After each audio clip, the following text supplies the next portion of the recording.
versículo 6, del 6 al 9.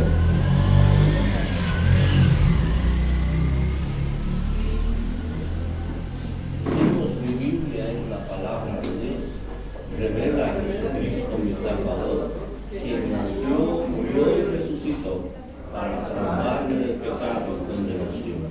Me enseña la fe, santidad y amor para predicar su gracia y perdón desde mi familia y congregación hacia la nación y toda la creación. Y el pueblo de Dios dice: somos casa, somos familia, somos iglesia, busca a Dios, somos servidores del Señor. Dije Lucas 13 y vamos a leer del versículo 6 al 9, por favor. Usted tiene la Reina Valera, revisión de 1960, puede leer conmigo. Lucas capítulo 13, versículos del 6 al 9. Dice así la preciosa palabra de Dios. Dijo también esta parábola: tenía un hombre una higuera plantada en su viña y vino a buscar fruto en ella. Y dijo al villador: he aquí, hace 3 años que vengo a buscar fruto en esta higuera y no lo hallo. Córtala. ¿Para qué inutiliza también la tierra? Él entonces, respondiendo, le dijo: Señor, déjala todavía este año hasta que yo cabe alrededor de ella y la abone. Y si diere fruto, bien, y si no, la cortarás después. Toma su lugar. Nuestro tema anual, Sirvo como sirves al Señor. Nuestra serie Buscando a las ovejas perdidas. Hoy hablaremos del tema Tengo paciencia con ellas. ¿Cuántos de ustedes tienen paciencia, los hijos? Mis hijos, mis hermanos. Bueno, mis hijos, paciencia conmigo. De cierta forma, mis hijos espirituales. ¿Cuántos de veras creen que tienen paciencia? Ahí levanten la mano. Yo no la voy a levantar, ustedes levanten la mano. Bueno, son pocos, ¿verdad? Tal vez sea una virtud la paciencia, pero también es una capacidad que todos podemos alcanzar. O la podemos alcanzar a través de un proceso delante del Señor, un proceso de transformación siempre en nuestra vida, en la presencia del Señor, dependiendo de Él, conociendo su palabra y poniéndola en práctica. No podemos nosotros pedir de carácter urgente la paciencia, como aquel hombre que le oró al Señor en una ocasión. Él reconocía que no tenía paciencia. Dijo: Señor, te pido por favor que me des paciencia, pero mándamela. No podemos hacer eso. La paciencia no es un pedido de cargo expreso, hermano. La paciencia forma parte de nuestro carácter, no de nuestro temperamento. El temperamento ese lo tenemos de nacimiento, ese no cambia, ese está fijo en nosotros. Lo podemos moldear, lo podemos modelar, podemos, no sé si la palabra modelar es correcta en este caso, pero podemos manejarlo de igual manera cuando estamos en Cristo. Ahora el carácter sí es algo que se va formando en nosotros. Entonces la paciencia, como puede ser una virtud en algunas personas, puede ser algo alcanzable en cada uno de nosotros a lo largo del tiempo. Pero sin embargo, todos los que hemos sido padres, o los que somos padres, y hemos tenido hijos, cuando son pequeños especialmente, necesitamos muchas veces de paciencia con ellos. Y generalmente los padres, las madres, hacen gala de paciencia. Tan pacientes son los padres con sus hijos que a veces otros que no están en la relación con ese niño dicen: pero qué alcahuete es, hijo. Y resulta que la otra persona está haciendo un ejercicio de paciencia en su vida. Y así somos con nuestros hijos. Algunas cosas nosotros tratamos de no manejarlas con respuestas de ira, con respuestas de desesperación, con respuestas de rechazo, de decir: ya me cansé, no quiero tener estos hijos. ¿Qué madre va a decir eso? ¿Qué padre va a decir eso? Voy a sacar a mi hija, no quiero tener hijos. Sin embargo, en la iglesia a veces nos desesperamos con aquellos niños espirituales, con aquellos que recién vienen a la vida cristiana y entran a los discipulados, como los que acaban de conducirse ahorita a su clase, aunque algunos de ellos, pues, o la mayoría tal vez, nacieron en hogares cristianos, hogares que asisten a la iglesia, y ahí fueron creciendo y desde pequeños también ellos tienen conocimiento de la palabra. Pero hay otros casos donde la persona ya grande llega al conocimiento del Señor Jesucristo y lo recibe como su Salvador, y a partir de ahí necesita iniciar un discipulado, un conocimiento del Señor, un crecimiento espiritual en el cual nosotros somos los albaceas, nosotros somos los tutores, nosotros somos los discipuladores, o los hermanos mayores, o los consolidadores, como en algún momento le hemos llamado. Pero para que ellos crezcan, necesitamos tener paciencia con ellos. Necesitamos, hermanos amados, tener mucha paciencia, pero muchas de las personas que reciben a Cristo y se vuelven al mundo es probablemente porque la iglesia no se tuvo paciencia con ellos, no se les dio el tiempo de maduración necesaria, y entonces se les suelta, se les deja a su suerte para que ellos miren si quieren crecer, que crezcan en ahí, que miren ya, en total ya me esforcé por traerlo a la iglesia, y si no quieren estar bien en los caminos del Señor, pues ahí su problema. No, también es nuestro problema. Lo mismo que hacemos con nuestros hijos biológicos. Y esas quejas a veces se ven más en aumento cuando la persona incluso está asistiendo a la iglesia y no quiere reconocer a Jesucristo como su Salvador. Que los hay, hermanos. Hay personas que simpatizan con el Evangelio, que asisten a la iglesia, pero no han recibido a Jesucristo como su Salvador. Y entonces la persona, el creyente, llega a acostumbrarse de tal manera que dice, yo no sé si es cristiano o no, pero tengo un año estar viviendo a la iglesia y nunca lo he visto que pase a hacer la oración. Pero a él si no la ha hecho. No, nosotros tenemos que tenerles paciencia hasta el momento en que el Señor realmente toque su corazón y se convierta. En este pasaje, el escritor sagrado narra una parábola de nuestro Señor Jesucristo, o una parábola descrita, mejor dicho, por nuestro Señor Jesucristo, en donde usa una planta frutal natural para darnos un ejemplo de cómo debemos tener esa paciencia. Primero quiero que noten algo, hermanos. ¿Qué dice en su Biblia arriba del verso 6? Parábola de la higuera estéril. ¿Acaso han oído ustedes de hombres que dejan a sus mujeres porque no pueden tener hijos? ¿Han oído alguna vez? ¿O han sido cercanos a un caso así? Entonces, no puede tener, y lo que quería, o viceversa, también se dan casos. Y tal vez la mujer sí podía, pero él no podía. También lo deja. No da fruto.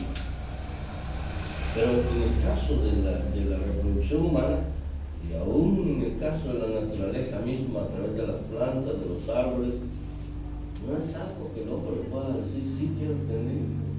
Dice por ahí, por ejemplo, que el hombre es el que determina el sexo de los hijos. Entonces el hermano Edwin dijo, quiero tener 3 varones. La hermana Sandrita dijo, quiero tener su tío. Así una hembrecita, un varón, otra hembrecita, otra varón. No. Tal vez en términos de biología se diga eso, ¿verdad? Que determina por eso de los cromosomas y toda la cosa, la combinación esa. Pero no es que uno conscientemente diga quiero tener un varón. Lo lógico es que cada hombre que se casa, su primer hijo quiere que sea varón. ¿Vámonos? algunos les resulta y otros no. He visto anuncios en la tele yo, de que el hombre está, la mujer con la panzona, ayer imaginándose a su varón, y cuando de repente le dicen que va a hacer un ejercicio, él sigue soñando con la favorita con una pelota de fútbol. Y le sale más grande que era hombre.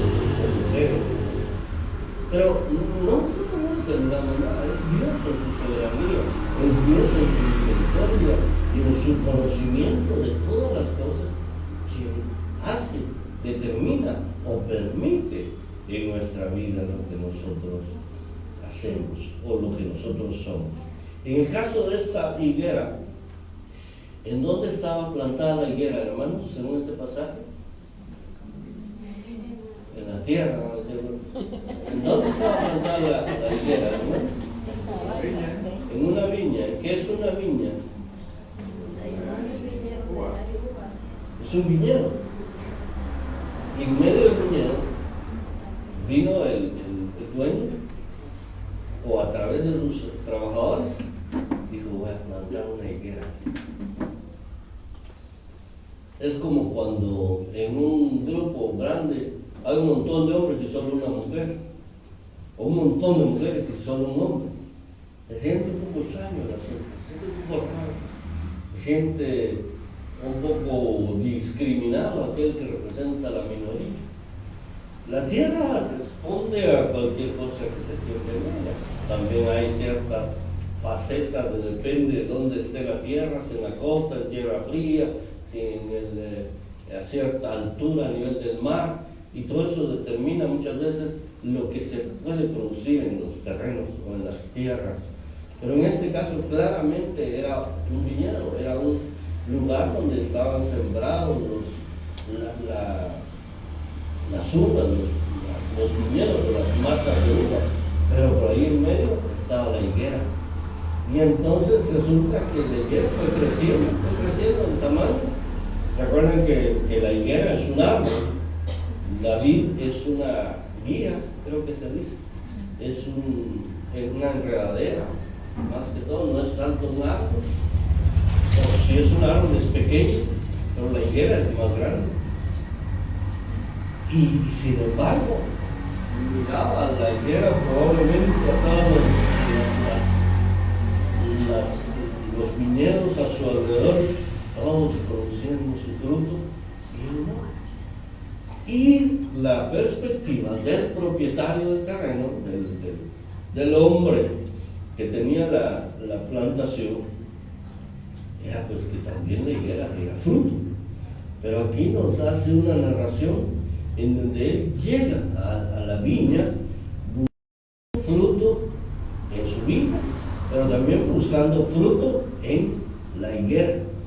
Y se lleva, ya no tan sorpresa, porque era el tercer año que llegaba, y la columna de fruto. No habían higos, habían uvas, sí, pero no habían higos en aquella higuera.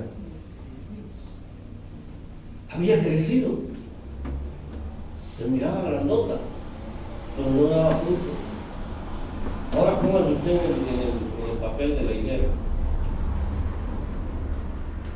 ¿Cómo está usted? ¿Ya está grande? ¿Está pequeño? No, yo estoy chiquito, yo todavía no tengo que dar fruto.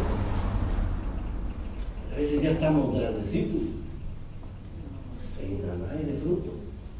Y el Señor está buscando fruto en nosotros.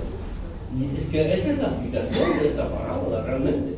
Lo que el Señor quiere de sus seguidores, de aquellos que creen en Él, de aquellos que le siguen, de aquellos que le sirven, es que realmente den fruto. Y Dios continúa buscando fruto entre nosotros. Podemos decir que Él siempre está revisando en las personas si damos fruto de arrepentimiento. La imagen nos debe hablar de las personas en general, no tanto de los creyentes solamente, sino de las personas en general, pero sobre todo de aquellos que somos examinados por Dios en nuestro comportamiento, porque tenemos mayor intimidad con Él, porque estamos más cercanos a Él desde el día que nos convertimos a Jesucristo como nuestro Salvador. por ese comportamiento. Entonces Dios nos examina, nos evalúa y determina qué tanto fruto estamos dando. ¿Cuántas ovejas perdidas hemos ido a buscar? ¿Cuántas hemos alcanzado? Y las hemos traído al redil de la bendición, al redil de la salvación. El Señor quiere, hermanos amados, que nosotros demos fruto y Él estará continuamente buscando. Note, tercer año.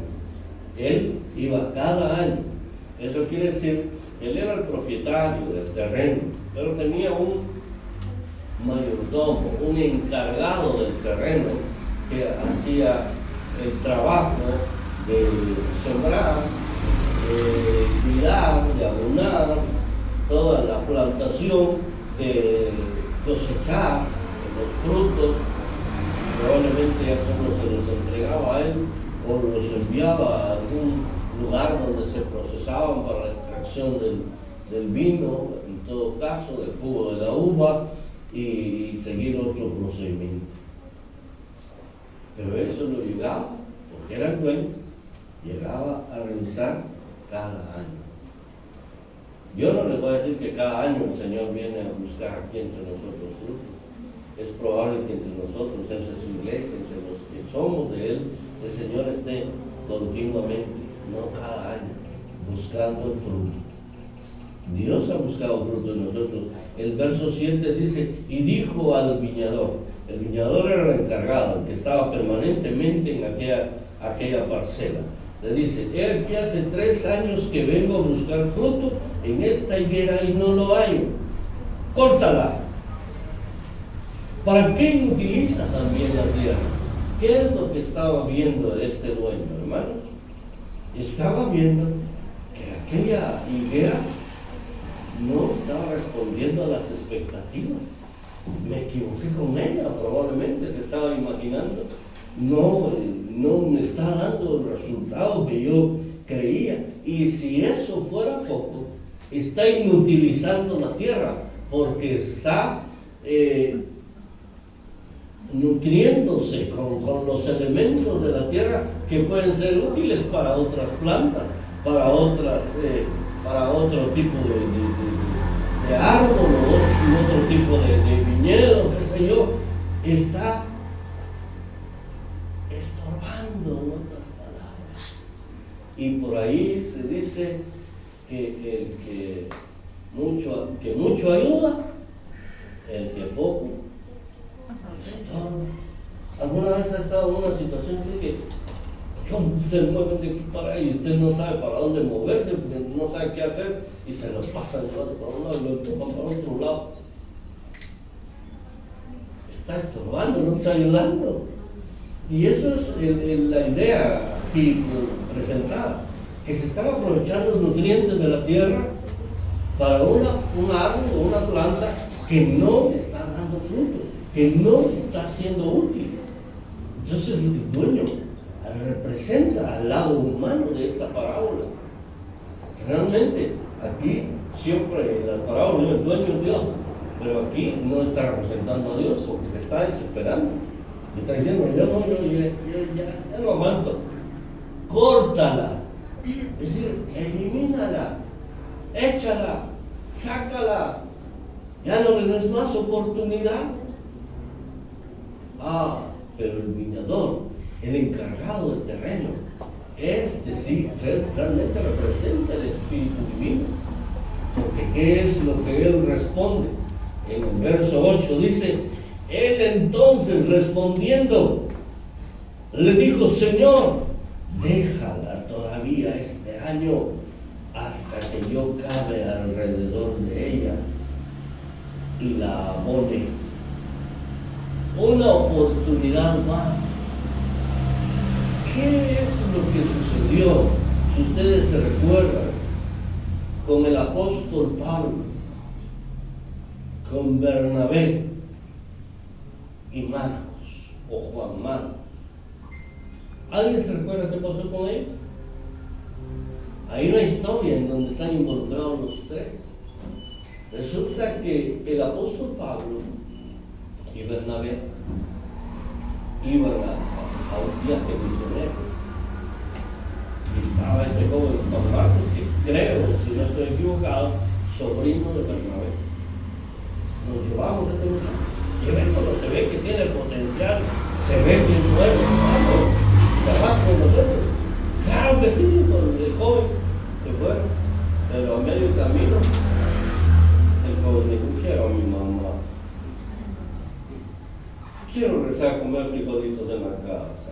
Ya extraño mucho la comida de mi mamá y hija. Ya extraño mucho mi familia. No sé cuáles fueron sus argumentos realmente.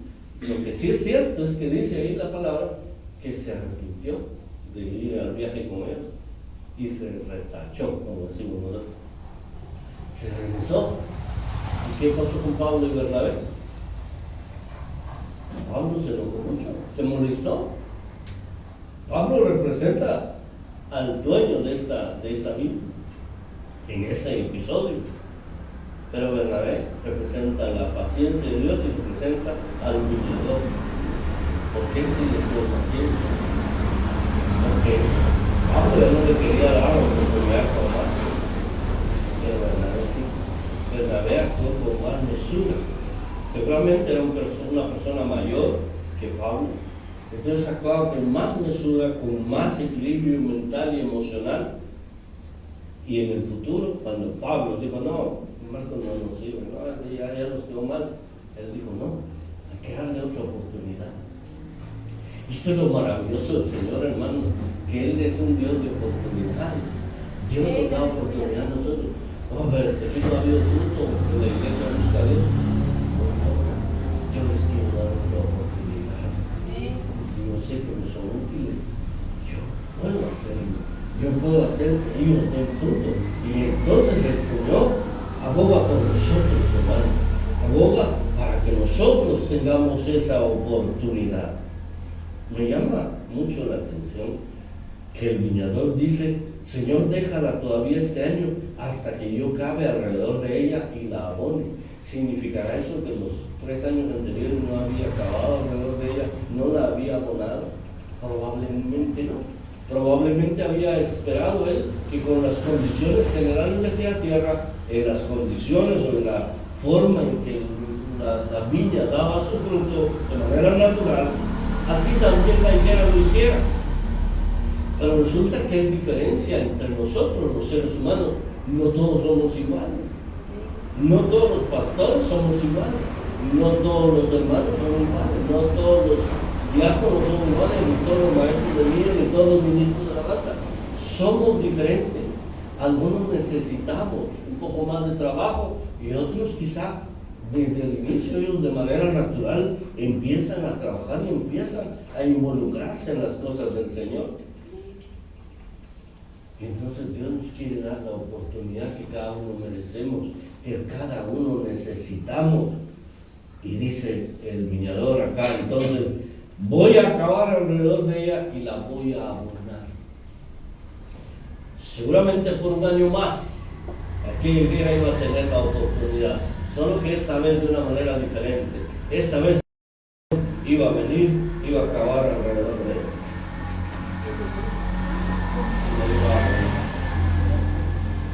¿Cuántos han abonado una planta?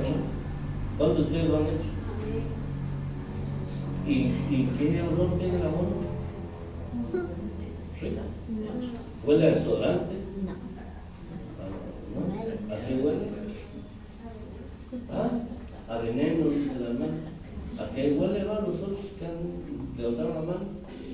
Digo es pronto, porque yo nunca lo he hecho. Depende de la que use. Depende de cuál use. ¿Cuál se puede usar, hermano? Bueno, Como hay diferentes, por ejemplo, para la misma, un abono de bolitas, con un blanco, ese no trae olor, sino que es el agua. Pero ese abono es preparado. Sí, tiene bolsa. ¿Y el abono natural cuál es, hermano? De los caballos, de todo ese, de malo. Ahí voy. El de la vaca. Aquellas tortotas. Perdonen la expresión. Entonces, eso no fue muy rico que digamos, aunque aunque ya está seco cuando lo usan como, no lo usan fresco, o sea, ya seco, pero tiene su olor desagradable. ¿Qué iba a pasar en el momento que el viñador hiciera sangre alrededor de la higuera y pusiera ese abono natural? Porque en aquel tiempo no había, no sé si el tamarón es abono o es veneno, no sé qué sea, pero esos abonos de ahora, pues la mayoría son artificiales, pero ese es el natural. Y entonces la higuera iba a pasar como olor a desecho de vaca todo el año, hermano, pero estaba siendo abonado. Hermanos, cuando nosotros estamos siendo abonados para dar fruto, muchas veces las experiencias en nuestra vida no son tan agradables. Quizás vuelan a enfermedad, quizás vuelan a problemas, quizás vuelan y no sea muy agradable ese olor, a conflictos, a escasez económica, pero estamos siendo abonados. El viñador en su paciencia nos está dando la oportunidad y el tiempo necesario para nuestro crecimiento, para que nosotros nos volvamos fértiles, para que nosotros nos volvamos productivos. Pero ahí está la paciencia de Dios. Solo que nosotros tenemos que distinguir en qué momento Dios entonces nos está abonando nuestra vida espiritual. Y entonces, hecho este proceso, dice el viñador, bueno, terminado el año, tú vas a decir, si no dio fruto, entonces le echamos machete. Yo escuché de otro método con mi hermano Leo, los que lo conocen. Él nos contaba siempre que en su patio, ahí en la casa, teníamos un limonar, un árbol para limones, de limón. Pero había tiempos en que el limonar solo hojas tenía y era tiempo de limones. Él nos contaba que su papá, y ya falleció, él venía, sacaba su machete, separaba la parte del limonar, miraba el limonar, pasa al limón, te vuelvo, machete. Si la próxima no da limón, te voy a cortar. Y así por las buenas sí iría a limonar, y la siguiente vez daba limón y daba bastante. Una estrategia no muy recomendable para nosotros. Primero, no es muy recomendable tener machete, y si quiere que sea solo para raspar, o que sea para pelar las piñas, o otras cosas que son necesarias, pero no para volar orejas o otras cosas de los vecinos. Pero lo otro es la actitud amenazante. Aquí no había una actitud amenazante, aquí había un proceso paciente, un proceso de amor. Te voy a abonar, pero no va a oler tan rico ese proceso, no va a ser tan agradable, no es como el desodorante o el Paco Rabanne, no es Paco Rabanne, no, es otra cosa bacana, pero vas a crecer y vas a dar fruto. Ese era el proceso. Y entonces yo estoy seguro que aquel viñador, con el conocimiento que él tenía, porque era el que vivía entre los sembrados, era el que vivía en el campo, era el que estaba todos los días viendo ahí las plantaciones, su experiencia más su paciencia permitieron seguramente que al otro año hubiera fruto. Él estaba seguro que eso iba a suceder. Y por eso se atrevió a decirle al dueño, bueno, hagamos esto, es la última oportunidad. Y voy a hacer esto, y si el otro año no hay fruto, entonces ahí sí lo voy a hacer. Ni siquiera lo vamos a cortar, lo vamos a arrancar de una vez.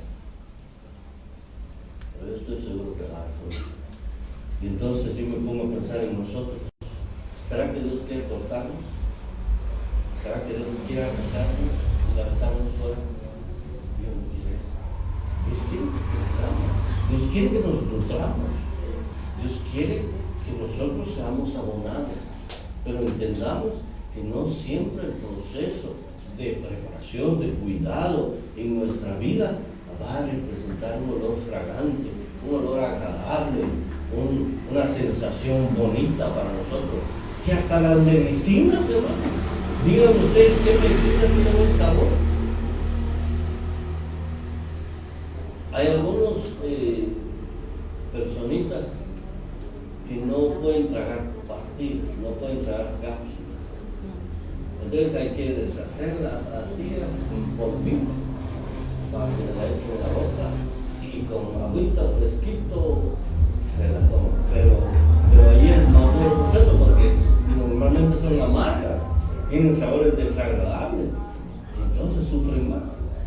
Los que finalmente aprendimos a tragar medicinas, yo creo que nos va más fácil, ¿verdad? Porque ya sabemos que digo yo que es no tragar cualquier cosa, pues, pedacito de carne, chicharrón, o lo que estemos comiendo. Así es normal. Pero yo he visto personas que toman pastillas, entre ellos familiares míos.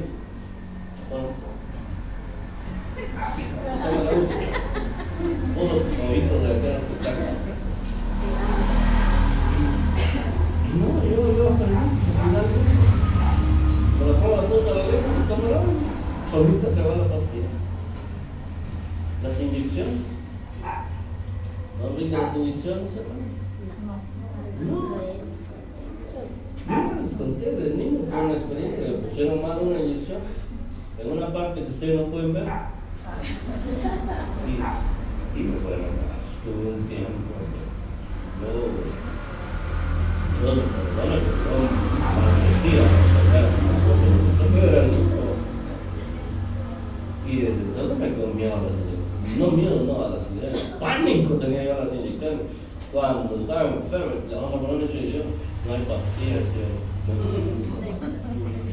y así, pero esa vez que estuve en el Rubel, ahí sí le perdí miedo a las inyecciones, porque las enfermedades no están con consideraciones como ahora su inyección no la veo y ya iban con la porra ahí. Y ya no solo en las partes más frondosas, sino en la pierna le ponían las inyecciones. Ahí le convirtió a la señora. Cuando llegó lo de sol, vengo a una, dos, segundo, tercero. Ya no les tengo ya, pero siempre se siente pinchacito, ¿verdad? Y depende de lo que les llegue a hacer, si es penicilina. Le queda el dolorcito un buen rato, ¿verdad? Se tiene que estar moviendo para que circule el medicamento y es doloroso. Conozco personitas que le pusieron su inyección, ¿verdad? Nada que sea medicina es agradable y sin embargo es para ayudarnos, porque es lo que nos sana, eso es lo que nos ayuda. Entonces los procesos del Señor para nuestro crecimiento muchas veces no van a ser tan agradables, pero si no queremos que nos corte, tenemos que sujetarnos a ese proceso y sentir olores no muy agradables, pero seguramente la siguiente vez vamos a pónganse un momentito de pie y cierren sus ojos. Demos gracias a Dios porque Él nos tiene paciencia, porque Él nos ama. Y entonces Él hoy nos enseña que igual que Él tiene paciencia con nosotros tenemos que tener paciencia con los nuevos cristianos. Y dicho sea de paso, con nuestros hijos, en el crecimiento de ellos, de la manera familiar y natural, como también en su discipulado cristiano en casa. Tenemos que ser pacientes con ellos. No porque usted se sabe toda la Biblia, su hijo tiene que saberla también. No porque usted ora una hora, el hijo tiene que orar una hora. No, cada uno tiene su propio proceso. Y Dios va a aplicar las medidas que sean necesarias en cada caso. Igual con nuestros nuevos hermanos en la fe, si vamos de apoyo a ellos. Ayer tuvimos un precioso mensaje enfocado todo a que debemos ser considerados con los creyentes y maduros, porque nosotros ya tenemos conocimiento y fe, ya tenemos madurez espiritual, pero ellos no la tienen. Entonces yo incluso me tengo que abstener de hacer algunas cosas que son normales, que para mí no son pecados, pero para ellos puede ser piedra de tropiezo. Eso es lo que la palabra quiere, y eso es lo que Dios quiere, que nosotros tengamos paciencia con las nuevas generaciones en Cristo. Padre, muchas gracias, Señor, por la vida de cada uno de tus hijos e hijas aquí reunidos, Señor.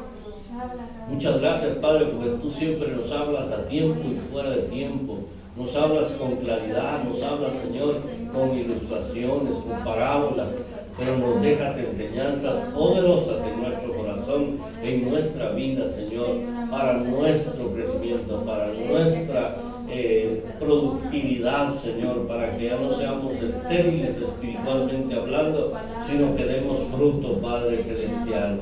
Oramos, Dios eterno, que en este nuevo ciclo cada uno de nosotros participemos con fe en cada una de las acciones que están determinadas en los grupos, Señor, y que podamos, Padre Celestial, al final de este ciclo tener una bella cosecha para ti, pero que esa cosecha no sea el final de un trabajo, sino probablemente el inicio de un nuevo ciclo, de un nuevo proceso, Señor, en el crecimiento de esas personas. Danos paciencia con ellas. Ayúdanos a formar paciencia en nosotros a través del conocimiento de tu palabra y a través de la administración de tu Espíritu en nuestras vidas, Señor amado.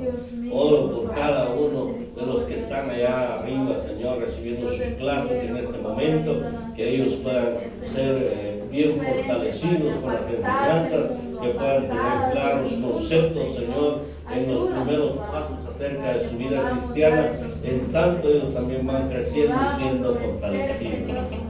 Hermano Álvaro, Señor, que les está dando las clases, dale paciencia con ellos. Ayúdanos, Señor, a ser un instrumento útil en tus manos para que esta generación de creyentes pueda también ser, Señor, en el futuro una higuera que dé fruto, una plantación tuya que sea viva y fértil para la gloria de tu nombre. Gracias te damos, oh Dios, por todo. Gracias por tu palabra. En el nombre de Jesús, nuestro amado Salvador. Amén. Amén. Dios les bendiga, amados hermanos.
Aló, aló, aló, aló, ¿qué amigo?